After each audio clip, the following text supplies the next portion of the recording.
Crush. The shifts begin at 10 hours and get worse from there. I've been October, it's 14 hours, 4 or 5 days in a row, and I'm sleeping in the back of the truck by the train tracks. Most of the day crew has low-grade fevers, and the night crew isn't speaking to one another after somebody had sex with somebody in the bunkhouse shower.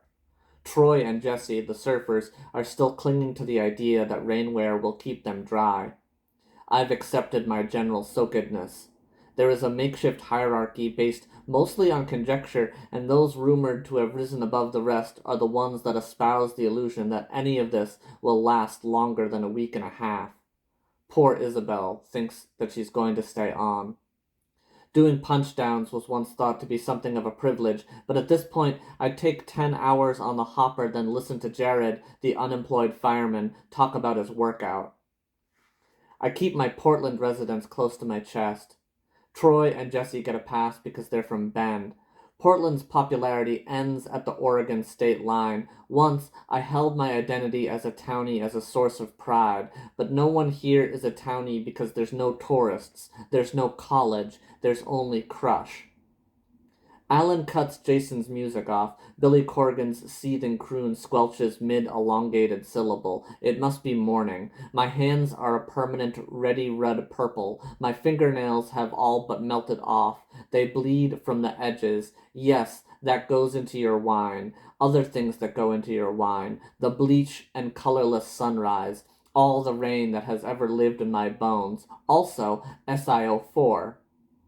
99 West unravels towards the coast with an imperceptible logic. Avoiding some hills and cresting others, the cars slip like winter runoff into the valley. The lowland stretches of Oregon wine country have only a few arrow-simple roads to define them. The shops evaporate as soon as you leave the highway.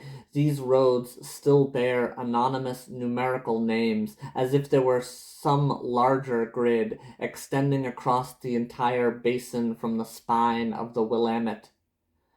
Alan has lost all vestige of his retail civility.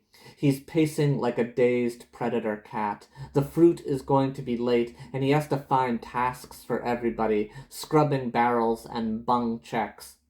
The type of people who work Crush are the ones that can devote 90 hours per week of work for 1 month out of the year. People who don't have anything else going on. No one here is the type to rise above.